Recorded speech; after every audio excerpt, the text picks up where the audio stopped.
अस्सलाम वालेकुम everyone, so this video we are going to do the pneumonia, ठीक है, और पीडियाट्रिक पोर्शन करेंगे, ठीक है। अच्छा, निमोनिया बेसिकली हम इन्फ्लेमेशन ऑफ द पेरेन्काइमा कहते हैं, ठीक है। अब पेरेन्काइमा में कौन से पोर्शन आते हैं?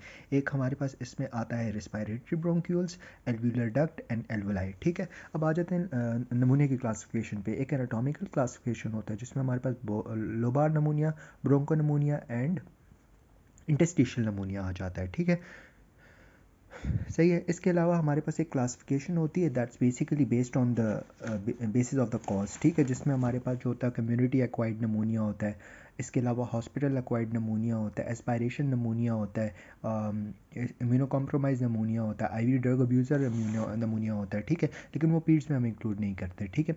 अच्छा, on the basis of organism भी हो सकता है, नॉन वायरल नमूनियाज होते हैं, वायरल नमूनियाज होते हैं, ठीक है। अच्छा, अब आ जाते हैं वाइवा में आपसे एक क्वेश्चन पूछ सकते हैं, व्हाट इज़ रिकरेंट नमूनिया। रिकरेंट नमूनिया ये होता है ना कि एक साल में 2 नमूनिया के अटैक आए हैं, ठीक है, with radiological clearance in between, ठीक है, मतलब एक्सरे क्लियर हो गया, ठीक है, फिर दोबारा हो गया, ठीक है, तो इसको हम कहते हैं रिकरेंट नमूनिया। या तो पूरी लाइफ में 3 बार नमूनिया का अटैक आया है विद रेडियोलॉजिकल क्लियरेंस, ठीक है। अच्छा, अब इसमें एज, अगर हम लोग वो बात करें ना एज के बारे में ना, एज से रिलेटेड के नमूनिया बच्चों में कौन सी एज से कौन सा बैक्टीरिया रिलेटेड है ना, तो जो न्यू बॉर्न है ना उसमें इकोलाई कॉमन होता है, ठीक है। और जो फिर उसके बाद जितने भी बड़े बच्चे होते हैं, इन्फेंट हो गया या हमारे पास जो है वो उससे बड़े बच्चे हो गए, ठीक है, तो उसमें हमारे पास नीमोकोकस या स्ट्रेप नमूनिया जो होता है वो सब मोस्ट कॉमन होता है, लेकिन इसके अलावा बाकी भी कॉज कर सकते हैं, ठीक है। प्री डिस्पोजिंग फैक्टर्स की बात करते हैं, ठीक है। अब जो न्यूमोकोकस होता है ना, ये हमारे पास लोबार नमूनिया कॉज करता है, ठीक है, और ये हमारे पास टेम्परेरी डैमेज कॉज करता है, ठीक है। अच्छा, पेपायोजिनिस जो होता है ये हमारे पास ब्रोंको नमूनिया कॉज करता है और ये पोस्ट मीजल होता है, ठीक है। स्टेफ ऑरिस जो होता है ये हमारे पास वेरी सवेयर नमूनिया कॉज करता है, ठीक है, और ये नॉन स्पेसिफिक सा ब्रोंको नमूनिया कॉज करता है, ठीक है। और जो एच इन्फ्लुएंजा है ये भी हमारे पास परमानेंट डैमेज कॉज करता है, ठीक है, लेकिन लोबार नमूनिया है इसमें, ठीक है। अच्छा, फिर इसके बाद क्लिनिकल फीचर्स में जब आप आते हो ना, तो पेशेंट जब आता है नमूनिया का वो हाई ग्रेड फीवर के साथ आता है, ठीक है। इसके अलावा उसमें रिगर्स होते हैं, चिल्स होते हैं, टेकेपनिया वगैरह होता है, ठीक है। अच्छा, अब ये एज ग्रुप आपने याद रखना है, respiratory rate with the age group, ठीक है। 2 महीनों से कम होगा तो 60 होना चाहिए।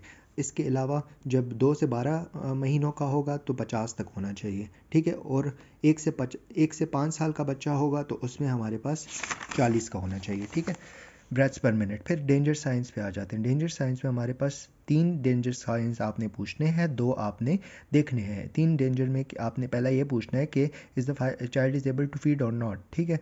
अगर फीड कर रहा है तो does he vomit all the food, ठीक है, एवरीथिंग। फिर कन्वर्जेंस ऑफ फिट्स के बारे में पूछ लेना है, फिर देखना है कन्वर्जेंस ऑफ फिट्स को, और ड्राउजीनेस को भी देख लेना है, ठीक है। फिर इसके बाद हमारे पास ना नमूनिया की IMNCI के अकॉर्डिंग थ्री क्लासिफिकेशंस होती हैं, no pneumonia, pneumonia and severe pneumonia, ठीक है। अब 3 चीज़ें आपने याद रखनी है, cough, tachypnoea, chest and drawings, ठीक है। अब देखो इसमें हमारे पास सिर्फ कफ है नो नमूनिया में, ठीक है, तो इसको आपने होम केयर दे देनी है, ठीक है। इसके अलावा आपने कफ को रिलीव करवाना है, ठीक है, और आपने 4-5 डेज़ बाद फॉलोअप रखना है, ठीक है। फिर नमूनिया में है तो कफ है, टेकेपनिया, चेस्ट एंड ड्राइंग तीनों है, ठीक है। फिर इसमें भी आपने होम केयर प्रोवाइड करानी है, ठीक है। एंटीबायोटिक में एमॉक्सिसिलिन दे देनी है, ठीक है, और आपने फॉलोअप आफ्टर 2 डे करना है, ठीक है। और जो सवेयर नमूनिया होता है ना, तो उसमें हम बेसिकली हॉस्पिटलाइज कर लेते हैं, पेशेंट को स्टेबलाइज करते हैं, आईवी फ्लूइड्स देते हैं, इसके अलावा निबुलाइजेशंस करते हैं, सक्शंस करते हैं, इसके अलावा एंटीबायोटिक्स भी दे रहे होते हैं हम लोग साथ में, ठीक है, स्टीरॉइड्स भी दे रहे होते हैं, ठीक है, ये सारी चीज़ें हम लोगों ने देनी होती है, ऑक्सीजन वगैरह, ठीक है। अब इसकी हमारा एग्जामिनेशन पे आ जाओ ना, तो चेस्ट इंस्पेक्शन, पल्पेशन, परकशन, ऑस्कल्टेशंस होती हैं। ऑस्कल्टेशंस में आपको ब्रोंकियल बैथ साउंड्स मिलते हैं, ठीक है। अब इन्वेस्टिगेशन पे आ जाओ। इन्वेस्टिगेशन में एक तो हम ब्लड सीपी करते हैं जिसमें ल्यूकोसाइट काउंट हमें इंक्रीज़ मिलाता है, ठीक है। इसके अलावा हम लोग चेस्ट एक्सरे देखते हैं जिसमें हमारे पास जो है वो लोबार एरिया भी हो सकता है, ब्रोंकाई भी हो सकता है, ठीक है।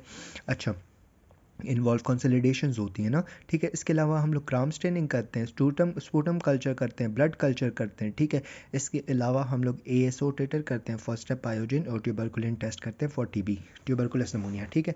अब इसके कम्प्लिकेशन की बात करें तो हमारे पास स्लैप हर्ड निमोनिक है, ठीक है, जिसमें हमारे पास septicaemia, lung abscess, ARD, pleural effusion, hypotension, empyema और respiratory failure and renal failure आ जाता है, ठीक है। मैनेजमेंट में यही है कि आपने पहले जो है वो सपोर्टिव ट्रीटमेंट पेशेंट को प्रोवाइड कर देनी है, फिर स्पेसिफिक पे आ जाते हैं, ठीक है। अब स्पेसिफिक ट्रीटमेंट में एंटीबायोटिक्स जो होती है ना वो ऑर्गेनिज्म स्पेसिफिक होती हैं, ठीक है। अब जो न्यूमोकोकस होता है ना उसके लिए आप पेनिसिलिन और सेफेलोस्पोरिन यूज़ करते हो, ठीक है। स्ट्रेप्टोकोकस के लिए आपने पेनिसिलिन और मैक्रोलाइड्स यूज़ करने हैं, ठीक है। और इसके लिए आप पेनिसिलिन प्लस सेफेलो यूज़ करते हो, ठीक है। अच्छा, और H इन्फ्लुएंजा जो है उसके लिए हम लोग सेफेलोस्पोरिन यूज़ करते हैं, ठीक है। अच्छा जी, फिर इसके बाद जो हमारे पास वो होते हैं इकोलाई होते हैं, उसके लिए हम अमीनोग्लाइकोसाइड्स यूज़ करते हैं, ठीक है, जेंटामाइसिन वगैरह। और अगर कोई कॉम्प्लिकेशन डेवलप हो गई ना तो उसको हम according to the cause treat करते हैं, ठीक है। दैट्स इट, थैंक यू, जज़ाकल्लाह खैर।